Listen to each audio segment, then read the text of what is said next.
Jangan kubur mimpimu karena orang lain. Hai, gue Heru dan gue akan sedikit bercerita tentang bahayanya komentar orang lain. Jadi karena komentar orang bisa membunuh mimpi-mimpi.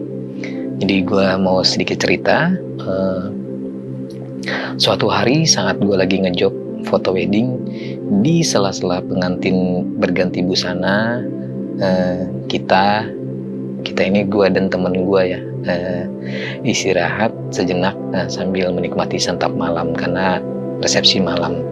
Jadi minum kopi, kita rokokan dan ngobrol-ngobrol santai, ngobrol-ngobrol ngalor ngidul. Di tengah-tengah obrolan, tiba-tiba obrolan kita mengarah tentang sulitnya nyari kerja, dan akhirnya temen gue ini ada cerita yang masih gue inget banget sampai sekarang.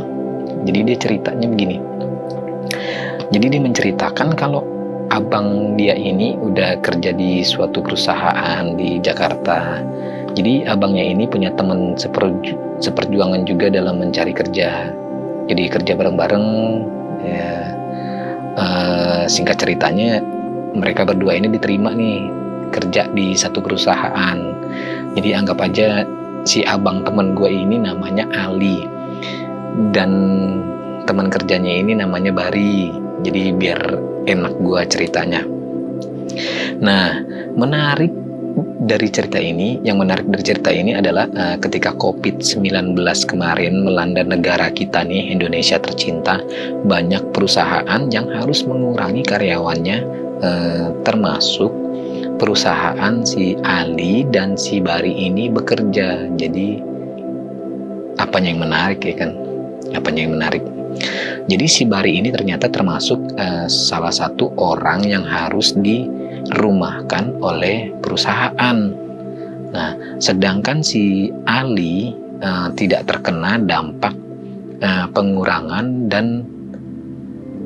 karyawan, dan menariknya lagi si Ali ini malah mendapat rekomendasi untuk naik jabatan. Nah, gue ngebayanginnya sih agak dilema ya. Tapi tahu nggak apa yang dilakukan si Ali ini?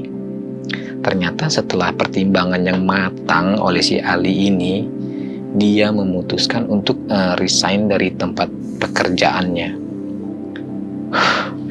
Mungkin karena rasa solidaritasnya yang tinggi, menurut versi cerita temen gue, atau merasa karena sudah berjuang bersama-sama sama temennya, susah senang juga harus sama-sama ya kan. Jadi temennya dipecat, jadi juga harus keluar. Jadi gimana menurut kalian kalau kayak gitu? Jadi pasti ada juga di antara kita yang melakukan hal yang sama ya. Mungkin gue juga seperti itulah ya, kalau masih seumuran mereka, sekitar 20-an ke atas.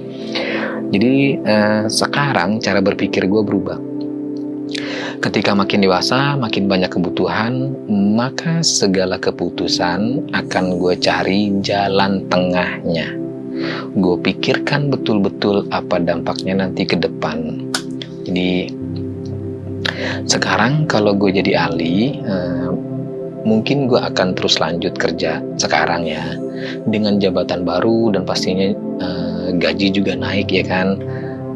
Kesempatan gak datang 2 kali. Jadi gue ingatkan lagi, manfaatkan sebaik mungkin kalau ada kesempatan. Dalam kehidupan sekarang ini banyak kisah yang sama kayak Ali dan Bari ini ya. Jadi orang akan mundur atau berhenti hanya karena ada rasa nggak enakan. Jadi ada rasa pesimis karena ucapan. Jadi ada efek frustasi karena bully. Jadi ketika kita punya mimpi dan kita mulai membangun mimpi itu, kita berusaha keras dengan segala tenaga yang kita punya nih. Kita korbankan waktu, pikiran, dan uang agar mimpi-mimpi kita tercapai. Tapi nggak semua bisa bertahan dengan komitmennya. Banyak dari kita yang mundur dan malah berhenti hanya karena perkataan orang lain. Jadi mengubur mimpi-mimpinya hanya karena diremehkan orang lain atau jemari-jemari orang di kolom komentar sosmed yang bikin menyerah. Waduh, bahaya. Masih banyak dari kita yang lemah. Jadi karena itu sangat mengganggu pikiran, membuat kita jatuh kepercayaan diri. Jadi kayak mimpi kita itu seolah-olah di mata orang cuma api sesaat aja yang segera padam. Jadi sebenarnya komentar orang, cibiran orang itu walaupun sedikit nih, bisa menghancurkan niat baik dalam meraih perubahan hidup yang lebih baik. Jadi membuat kita kembali terkurung dalam lingkaran setan. Jadi hidup tanpa cita-cita dan ambisi untuk menggapainya. Jadi kita begitu aja. Akhirnya kita cuma menjalani hari-hari normal seperti biasanya, seperti orang pada umumnya. Jadi penghasilan bulan sekarang buat 1 bulan ke depan. Jadi sebelum habis bulan ya udah kita harus bertahan. Begitu seterusnya. Kita tuh terlalu pusing dengan perkataan orang lain. Terlalu baper dengan situasi yang membuat kita nggak enak, dan akhirnya kita harus mundur karena mengatasnamakan solidaritas. Kitanya pusing, hidup nggak berubah, mimpi sudah terlanjur dikubur, orang lain sudah lupa dengan kita, dan menganggap kita itu orang yang sesuai dengan apa yang ada di pikiran dia, yaitu orang yang lemah. Capek kan kalau misalnya harus mulai lagi dari awal. Jadi butuh proses lagi, butuh energi baru lagi karena kemarin pernah diremehkan, jadi ada trauma gitu kan. Jadi ingat nih ya, komentar kita yang negatif ke orang lain yang sedang berjuang itu bisa membunuh impiannya loh. Nah, gue ingetin lagi, terlalu baik juga jangan, karena orang baik akan selalu nggak enakan. Untuk masalah-masalah tertentu kita juga harus bisa menolak. Ini ada juga yang membuat kita akhirnya berhenti nih menggapai mimpi, yaitu misalnya karena terlalu percaya dengan orang lain. Jadi mengikuti arahan orang lain. Jadi tanpa kita cerna terlebih dahulu, itu juga nggak bagus juga ya. Nah, ini juga banyak terjadi ya, karena kita percaya, kita ikutin arahannya, harus gimananya, padahal ya belum tentu niat baiknya itu berlaku ke kita, karena proses sukses setiap orang berbeda-beda.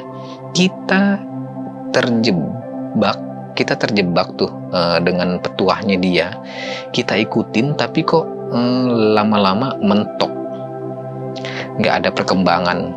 Setelah kita selidiki, ternyata dia melakukan metode lain untuk meraih mimpinya. Curhat sih. Jadi secara nggak langsung kita tertahan karena arahannya yang sesat. Jadi jangan terlalu percaya dulu ya. Jadi gue kasih sebagai contoh nih. Gue dulu pernah dibilangnya kayak gini, jangan kerja sama atau rekanan dengan catering dan lain-lain, karena gue fotografer kan. Lu cari klien sendiri aja. Jadi atau klien langsung, karena price list kita bisa kita jual tinggi. Kalau rekanan, price list kita akan ditekan semurah-murahnya. Gue mikir ya udah oke. Gue paham tuh maksudnya. Jadi gue ikutin arahannya. Gue coba promosi di Instagram, di Facebook dan lain-lain. Gue rajin posting buat portfolio gue, jadi biar bisa dapat klien langsung. Tapi hasilnya minim. Setelah sekitar 1 atau 2 tahun, gue lihat si orang yang mengarahkan gue ini tadi ternyata dia rekanan dengan beberapa catering dan gedung di Jakarta. Lah, gimana sih? Gue kayak dungu banget asli, kayak dikerjain gitu. Jadi padahal di awal gue udah tahu polanya kalau di foto wedding itu pertama-tama banget kita harus ada rekanan catering, dekor atau perias untuk kita bisa dapat banyak job dan dikenal banyak orang tanpa harus capek-capek promosi sana sini gitu kan, ngeluarin biaya untuk promosi. Nah, itulah kenapa gue bilang jangan terlalu percaya dulu dengan orang lain, karena arahannya itu bisa aja sesat atau nggak berlaku di prosesnya kita dalam meraih mimpi. Jadi prosesnya beda-beda setiap orang kan. Jadi, nah ternyata si orang yang tadi mengarahkan gue itu, dia juga kesulitan mendapatkan klien semenjak website bukan lagi tempat pencarian vendor rekomendasi. Jadi zaman berubah, calon-calon pengantin sekarang lebih praktis untuk ambil paket lengkap buat acara pernikahan mereka. Jadi mereka tinggal hubungin satu catering, satu gedung, atau satu dekorasi tertentu. Jadi mereka tinggal ambil paket lengkap aja. Nah, sekarang penting banget buat gua dan kalian untuk benar-benar fokus dengan tujuan hidup kita. Jadi jangan gampang goyah, jangan gampang diambil pusing komentar orang. Hati kita harus kuat. Jadi jangan gampang baper karena diremehkan. Kalau diremehkan, buktikan kalau kita bisa. Buktikan kalau kita tangguh. Buktikan dengan prestasi. Kalau kata orang yang udah sukses ya, kalau kita masih sama-sama berjuang lah ya, gue belum sukses, dan pasti suatu saat kesuksesan itu bisa kita raih. Pasti kita bisa menunjukkan hasil dari kerja keras kita dengan prestasi. Pasti kita mampu menjadikannya realita, bukan sekedar ekspektasi. Pasti bisa, kita pasti bisa dirubah mindset kita biar selalu positif. Jadi stop peduli dengan komentar orang, stop baper, stop mudah tersinggung, dan stop untuk memanjakan segala energi negatif yang datang dari luar atau dari dalam diri kita sendiri. Tuh.